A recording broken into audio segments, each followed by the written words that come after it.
Thank you for joining us at Grateful Gratitude with Lolo and Lexi. We are practicing gratitude girls that strive every day to recognize and celebrate our blessings. We are a mother and daughter that practice gratitude every day and put God in the center of our life. The only way to live a blessed and happy life is to be grateful. May you feel God's love and blessing each and every day. All right, it's time for another episode of Grateful Gratitude with Lolo, and today we're going to be talking about building positive habits. Positive and good habits. All right. Let's go. I need some of those. Okay, well, have you been like me? You probably haven't. But with the coronavirus shelter in place, I have noticed that I have been grazing all day long. Have you look at me? Yes. My eating habits have changed. I probably spend 40 minutes on Candy Crush. Wasted my time, right? So I've developed bad habits because we have been in isolation for long enough to build habits, enough time to build a bad habit again. So I want to talk about that. And let's talk about how we can have good habits. That's good. I need that because very seriously, there's been food shortages and toilet paper shortages and all that. But the one thing that the grocery store has not run out of apparently is frozen cookie dough.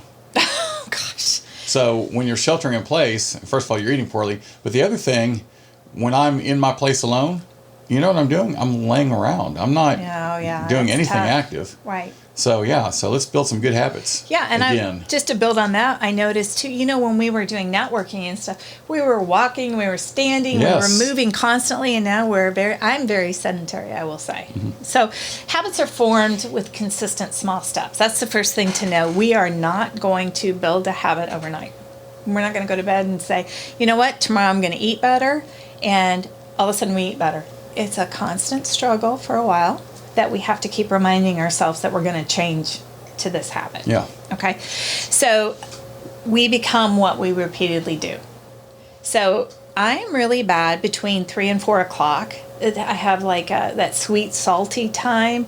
We eat dinner fairly early, about 5:30, where a lot of people eat later. I have lunch about 11:30. So that's my sweet spot to say I'm going to overeat, and that's where I'm going to have my downfall. That's every hour for me. Oh. Well, okay, so to build a habit, you have to prioritize your life, right? What's important to you?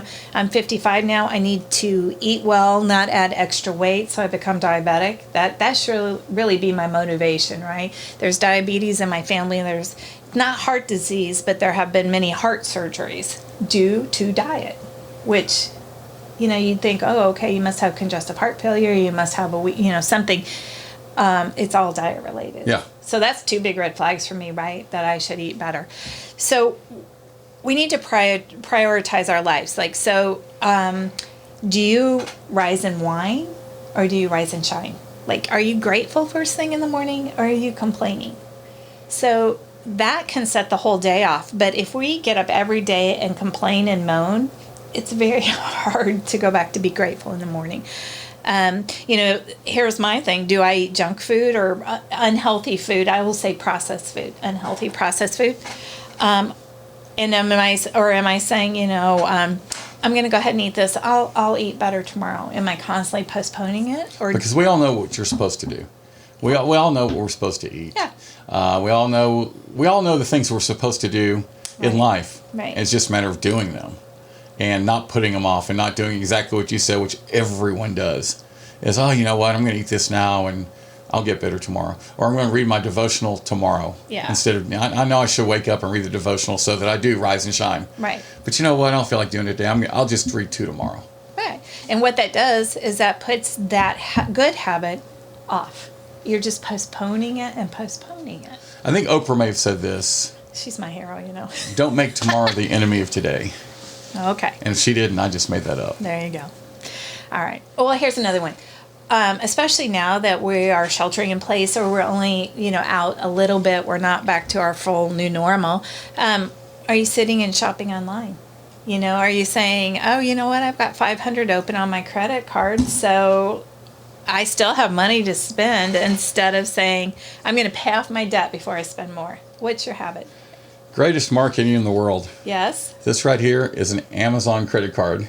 Okay. that I got a couple weeks ago. Okay. And I got one heck of a limit on it right now. Okay, well, can I just interject? Please go to smile.amazon.com and choose Grateful Gratitude Hearts Foundation as your 0.5% to give to.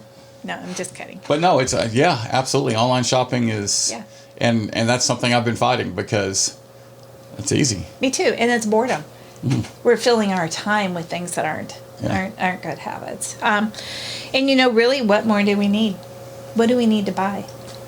Are you lacking for anything? No. Okay then.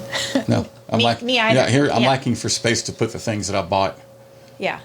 Well, I noticed on Facebook there is a Alan Give or Take. Have you seen that No. Facebook page? So it's people posting that they're giving away stuff. And it's constant. A matter of fact, I had to unfollow the group because there's so many people giving away so many things.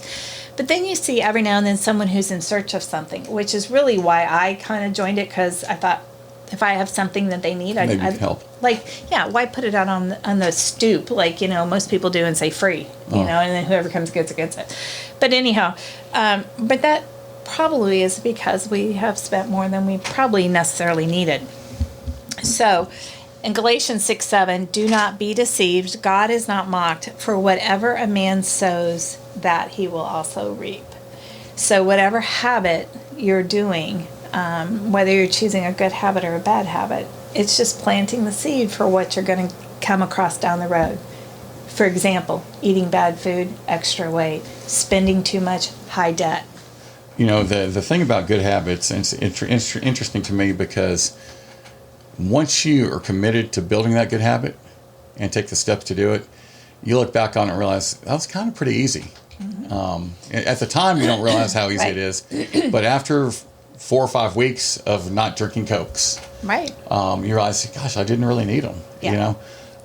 So you look back on it and you think how easy it was. But then the negative part about it is so easy to screw up and get back into that habit. That's a mindset. If you allow yourself to do My father, great example. Okay. My father had a quadruple bypass when he was like 48, 49 years old.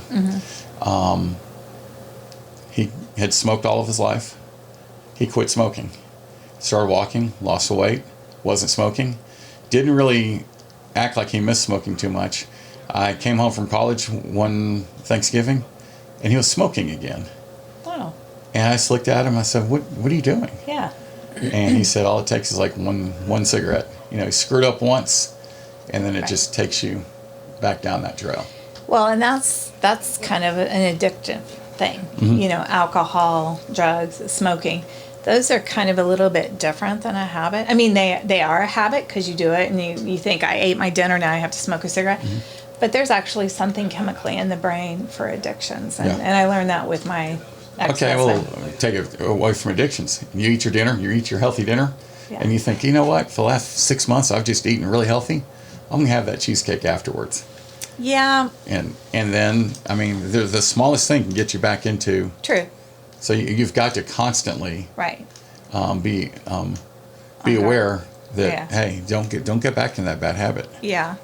Well, I think, too, if you look at athletes, and we've used that example before because Lexi's a dancer and Ty's a gymnast, when you look at the training that an athlete does, that is such a good way to build a good habit. And so there's 7 points that I'm going to share with you about that. So it's constant training, right? You do it over and over. You focus on the purpose. Why are you doing this good habit? Delayed, there's going to be delayed gratification. It's not going to happen right away, so you're going to work to have that habit. Giving up things so that you can get to that goal. So sacrificing things.